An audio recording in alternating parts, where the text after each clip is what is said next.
যিহেতু ৱেডিং ছিজন মই আকৌ বিয়া নোখোৱাকৈ কেনেকৈ থাকিম ময়ো গৈছিলোঁ বিয়া খাবলৈ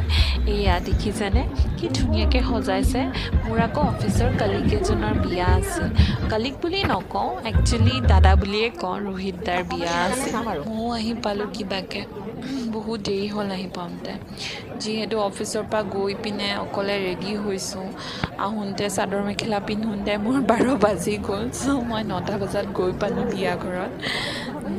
এয়া ৰোহিত দা আৰু শ্যাম দা আৰু দীপক দা এয়া দৰা আৰু কইনাৰ ফটো ব্লগত চাই দিয়ক কিবা ক'ব নেকি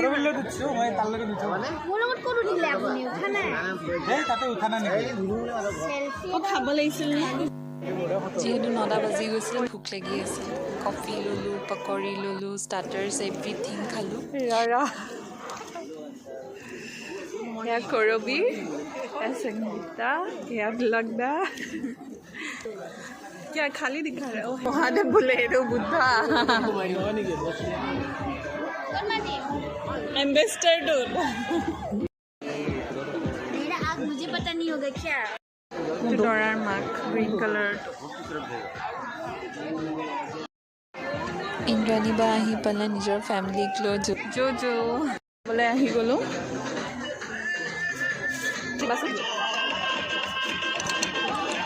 খাবলৈ ময়ো লাইনত লাগি গ'লোঁ নান ল'লোঁ পনীৰ ল'লোঁ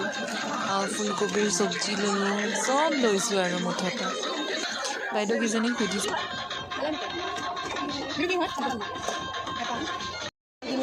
সাইডত মটনটো দিব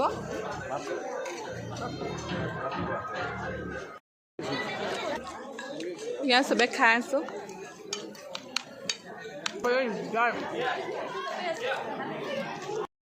এয়া ছেকেণ্ড টাইম লৈছোঁ ছেকেণ্ড টাইম মিঠাই ল'লোঁ গৰম এটা আহিছে মোৰ কেমেৰাটো চাই আছে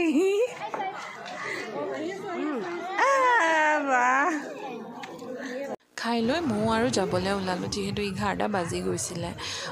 আপোনালোকক আকৌ গ্ৰুপ ফটো দেখাম বুলি কৈছিলোঁ নহয় এয়া আমাৰ অফিচৰ গ্ৰুপ ফটো এয়া এতিয়া যাবলৈ ওলাইছোঁ যিহেতু ফটোজবিলাক দেখাই যাওঁ হয়নে ভাল লাগিলে লাইক আৰু শ্বেয়াৰ কৰিব দেই বাই বাই